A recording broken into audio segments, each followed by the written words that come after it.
love me. Tell me pretty lies, look me in the face. Tell me that you love me, even if it's fake.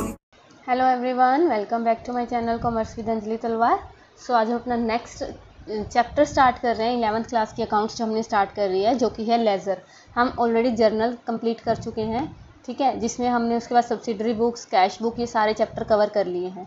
जब हमने process पढ़ा था accounting का, process में हमने क्या पढ़ा था कि हम ट्रांजैक्शंस को सबसे पहले आइडेंटिफाई करते हैं, ठीक है, कि कौन सी ट्रांजैक्शन से फाइनेंशियली इफेक्ट हो रहा है हमारे बिजनेस में।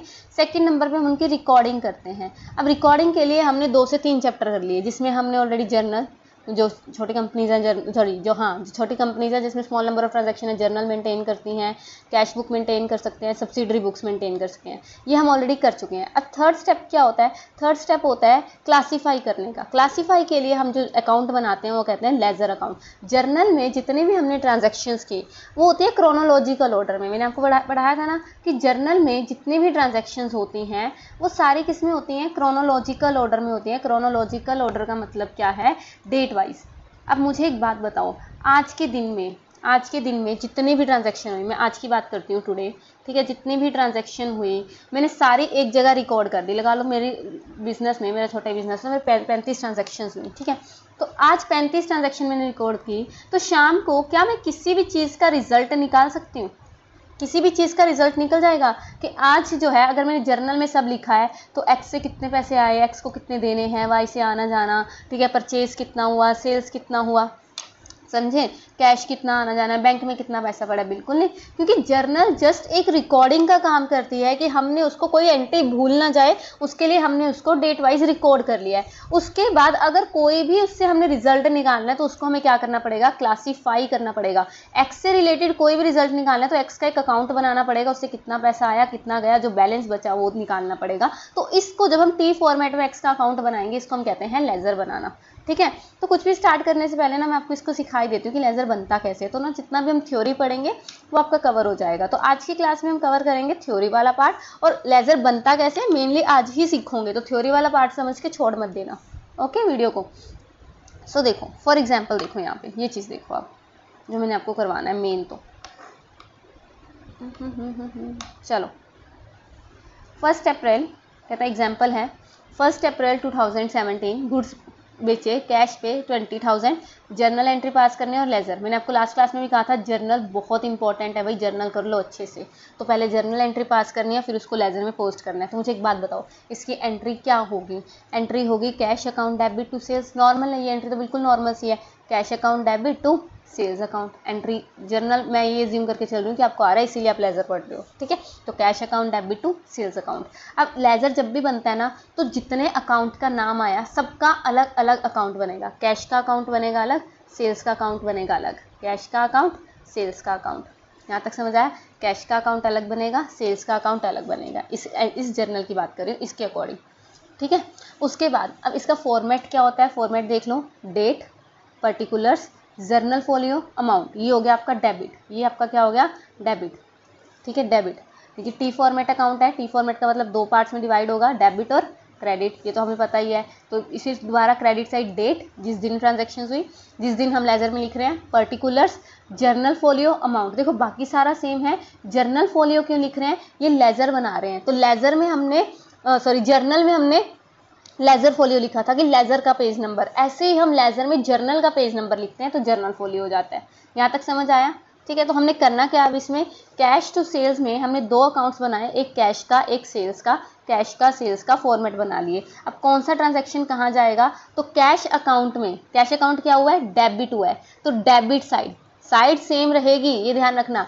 डेबिट हुआ है तो डेबिट साइड अपोजिट नाम लिखना है। नाम क्या लिखना है? अपोजिट। अपोजिट मतलब टू सेल्स लिख के 20,000 रुपये हमने डाल दी, ये आपका लेजर बन गया। समझ आई? साइड सेम रहेगी, अकाउंट दूसरे का लिखना है, मतलब नाम दूसरे का लिखना है, टू सेल्स। ऐसे ही सेल्स अकाउंट में सेल्स अकाउंट क्या हुआ है? क्रेडिट। तो क्रेडिट साइड क्या वर्ड यूज करते हैं? बाय। ये हमने किया, इधर टू वर्ड यूज करते हैं, इधर बाय वर्ड यूज करते हैं। तो बाय, और दूसरा अकाउंट क्या है? कैश। तो बाय कैश अकाउंट, और अमाउंट सीधा इसका ही पड़ेगा 20,000। तो दोनों में सेम है, कंपाउंड एंट्री में अलग हो जाता है। समझ आया? इजी। ठीक है, तो आई होप ये क्लियर होगा आपको। ऐसे कई बार हम कंपाउंड एंट्रीज करते हैं। कंपाउंड मतलब जहाँ पे एक से ज़्यादा डेबिट या एक से ज़्यादा क्रेडिट इकट्ठे आ जाते हैं। फॉर एग्जांपल देख लो, कहता फॉर एग्जांपल 10 अप्रैल 2017 को कैश रिसीव हुआ गोपाल एंड कंपनी से 14,800 का, और 200 का हमने उसको डिस्काउंट दे दिया, तो मतलब टोटल कितना आने थे, 15,000 रुपये आने थे, 15,000 आने थे। तो पैसे आए कैश अकाउंट डेबिट 14,800, डिस्काउंट दे दिया, डिस्काउंट अलाउड, हमारा खर्चा हुआ 200 का, हमारा लॉस हो गया, तो गोपाल एंड कंपनी 15,000। तो इसमें 3 अकाउंट कौन से बनेंगे, cash account, discount allowed account, Gopal account. देख लो, कैश अकाउंट,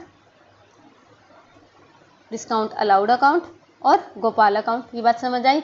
वही same date, particular, journal folio amount, debit credit सब सेम, यहाँ भी, नीचे भी और यहाँ भी, ठीक है, सॉरी, यहाँ भी और यहाँ भी, ठीक है, ये चीज़ समझ आई। उसके बाद कैश अकाउंट में मुझे एक बात बताओ, डेबिट, तो डेबिट साइड क्या लिखेंगे, अपोजिट एंट्री, अपोजिट मतलब टू गोपाल एंड कंपनी, क्या लिखेंगे, टू गोपाल एंड कंपनी, और अमाउंट लिखेंगे कैश का ही 14,800, समझे, अमाउंट किसका लिखना है, कैश का ही।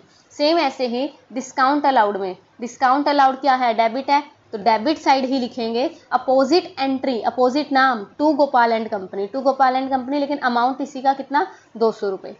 और गोपाल एंड कंपनी में, गोपाल एंड कंपनी क्या है, क्रेडिट है, गोपाल एंड कंपनी से एंट्री में क्या है, क्रेडिट है, तो क्रेडिट साइड दोनों नाम लिखेंगे, कैश अकाउंट है, by cash, bye discount allowed, by cash, bye discount allowed, तो वही सेम आ गया 14,800 और 200, समझे, इजी, 15,000 पूरा हो गया, समझ आया, ठीक है। तो ये आपका प्रॉपर लेजर था।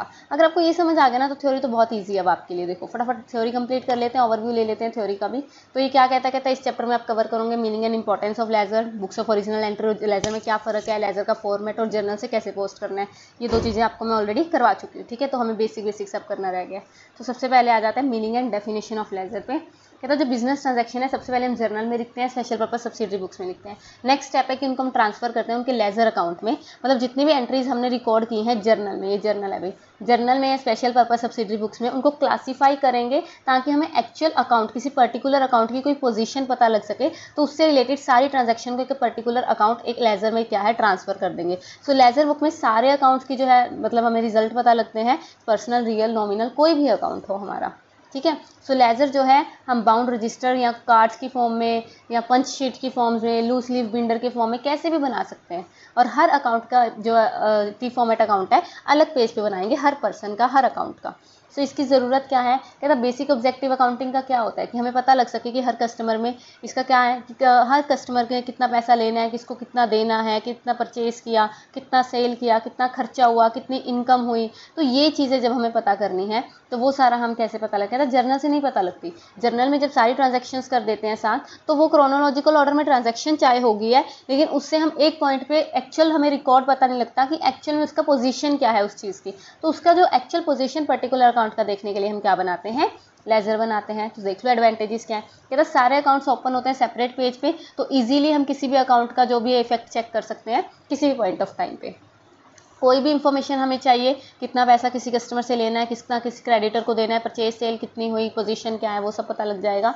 अब मुझे एक बात बताओ, रिकॉर्डिंग के बाद क्लासीफाई किया, उसके बाद क्या करेंगे, समराइज़ करेंगे और फाइनल अकाउंट बनाएंगे। तो समराइज़ के लिए ट्रायल बैलेंस बनाना है, तो उसके लिए भी लेजर के बैलेंस चाहिए, और फाइनल अकाउंट में ट्रेडिंग P&L बैलेंस शीट बनाना है, तो उसके लिए भी हमें क्या चाहिए, लेजर चाहिए। देखो ट्रायल बैलेंस भी इसी की हेल्प से मेंटेन होगा, ट्रेडिंग प्रॉफिट एंड लॉस भी इसी की हेल्प से मेंटेन होगा, और बैलेंस शीट भी, क्योंकि लेजर ही नहीं बनाएंगे तो ट्रायल बैलेंस नहीं बनेगा, ट्रायल बैलेंस नहीं बनेगा ट्रेडिंग P&L बैलेंस शीट नहीं बनेगी, है ना। चलिए नेक्स्ट है डिफरेंस क्या है, बुक्स ऑफ ओरिजिनल एंट्री और लेजर का क्या डिफरेंस है। बुक्स ऑफ ओरिजिनल एंट्री में हम क्रोनोलॉजिकली फर्स्ट ऑर्डर एंट्रीज करते हैं, जबकि लेजर में इसको प्रिंसिपल बुक भी कहते हैं, ठीक है, जिसमें हम बाद में पोस्ट करते हैं। तो इसका डिफरेंस देख लो मेन सा क्या है, कहता एज द नेम इंडिकेट सारी ट्रांजैक्शन फर्स्ट ऑफ ऑल इसमें रिकॉर्ड करते हैं, इन दिस बुक में, जर्नल या सब्सिडरी बुक्स में, like purchase book, sales book, तो इसीलिए हम इसको जो है बुक्स ऑफ प्राइमरी एंट्री भी कहते हैं। जबकि ये सारी ट्रांजैक्शन है जर्नल या सब्सिडरी बुक्स में होती है, later transfer to the ledger, तो लेजर को हम बुक ऑफ फाइनल एंट्री भी कहते हैं। इसमें हम क्रोनोलॉजिकल ऑर्डर में एंट्री करते हैं, जब ट्रांजैक्शन हुई उसी दिन हम उसको क्या करते हैं, रिकॉर्ड करते हैं, ठीक है। सो पोजीशन है किसी भी अकाउंट की at a point of time हम इस बुक से नहीं देख सकते, लेकिन इन बुक को हम रिकॉर्ड करते हैं एनालिटिकल ऑर्डर में, मतलब सारी ट्रांजैक्शन जो एक पर्टिकुलर अकाउंट से रिलेटेड हुई है वो एक जगह लिखते हैं, जिसकी वजह से हम किसी भी पॉइंट ऑफ टाइम पे उसकी पोजीशन, किसी भी पोजीशन को चेक कर सकते हैं। फुल डिटेल्स हम देते हैं विद नरेशंस, इसमें कोई भी नरेशंस नहीं लिखते तो फुल डिटेल्स नहीं होती। Final account trading P&L balance sheet इससे नहीं बन सकता, लेकिन जब फाइनल अकाउंट्स हैं वो किसकी हेल्प से बनते हैं, लेजर की हेल्प से बनते हैं। बुक्स को हम ज़्यादा ऑथेंटिक और रिलायबल मानते हैं इन कंपेरिजन टू लेज़र, क्योंकि लेज़र में जर्नल के बाद पोस्टिंग करनी है, तो उस टाइम पे एरर होने के चांसेस ज़्यादा हैं, गलतियाँ हो सकती हैं, जीरो कम लगा दी, जीरो ज़्यादा लगा दी, एक्स की एंट्री वाई में डाल दी, तो ये गलतियाँ होने के चांसेस रहते हैं, इसलिए इसको लेस ऑथेंटिक और रिलायबल माना जाता है, क्योंकि इसमें पोस्टिंग करते हुए गड़बड़ हो जाती है। जो प्रोसेस है जिसमें एंट्रीज को रिकॉर्ड करते हैं जर्नल वगैरह में, उसको कहते हैं जर्नलाइजिंग, और प्रोसेस जिसमें लेज़र में रिकॉर्ड करते हैं उसको कहते हैं पोस्टिंग। पेज नंबर इसमें लेज़र फोलियो का डालते हैं, और इसमें पेज नंबर जो डालते हैं जर्नल का डालते हैं, जिसको हम जर्नल फोलियो के नाम से जानते हैं। एक्यूरेसी इसकी टेस्ट नहीं कर सकते, लेकिन जब ट्रायल बैलेंस बनाएंगे और ट्रायल बैलेंस का डेबिट क्रेडिट इक्वल आ जाएगा तो हमें पता लग जाता है कि हमने लेज़र ठीक बनाया है। ठीक है, फिर आ गया परफॉर्म ऑफ लेज़र, ये तो वैसे हम कर चुके हैं ऑलरेडी।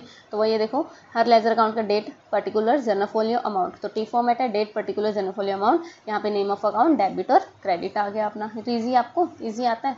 ठीक है, देखो वही चीज़ आ गई same, date particular journal folio और अमाउंट सेम। ठीक है, अब आ जाओ रूल्स ऑफ पोस्टिंग। देखो रूल्स ऑफ पोस्टिंग अब आपको बहुत इजी लगेगी, क्योंकि हम ऑलरेडी कर चुके हैं कि पोस्ट करना कैसे है ना, तो अब आपको ये पढ़ना इजी लगेगा। अगर मैं आपको पहले ही पढ़ाती ना फिर आपको समझ नहीं आना था। कहता पोस्टिंग वो प्रोसेस है जिससे हम जर्नल से एंट्रीज को किस में ट्रांसफर करते हैं, लेज़र में पोस्ट करते हैं।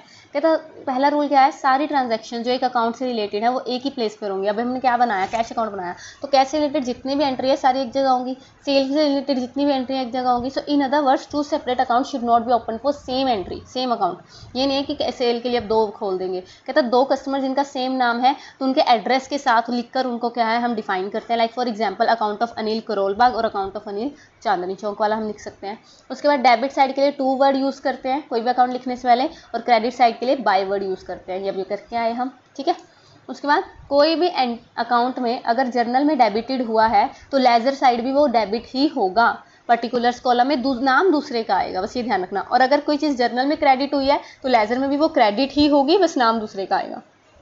ठीक है, if an account has been credited in the journal entry तो लेज़र में भी वो क्रेडिट ही होगा, पर्टिकुलर्स कॉलम में नाम अदर अकाउंट का लिखेंगे। सेम चीज़ आगे, सिमिलर अकाउंट जो पोस्टेड किया डेबिट साइड ऑफ अकाउंट पे should also posted the credit side of another account. तो दोनों एंट्रीज होती हैं, मतलब ये नहीं कि एक का बना दिया, दोनों जितने भी नाम आ रहे हैं सबकी एंट्री होगी। और पर्सनल अकाउंट के पीछे अकाउंट लिखना ज़रूरी नहीं है। पर्सनल मतलब किसी का नाम आ गया तो उसके पीछे अगर आप वैसे ज़्यादा टेंशन लेने की जरूरत नहीं है, अकाउंट वर्ड लिखोगे तो भी चल जाएगा, नहीं लिखोगे तो भी चल जाएगा पर्सनल के।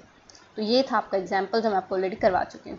तो आई होप आपको लेज़र का जो बेस है वो बन गया होगा कि लेज़र में करते क्या है। जर्नल के बाद जब लेज़र बनाते हैं तो आपकी जो बिल्कुल सिंपल से इलस्ट्रेशंस हैं, प्रैक्टिकल्स हैं, वो कर लेना इसी के बेस पे। मिलते हैं नेक्स्ट क्लास में the next topic. Thank you so much. Tell me pretty lies, look me in the face, tell me that you love me, even if it's fake.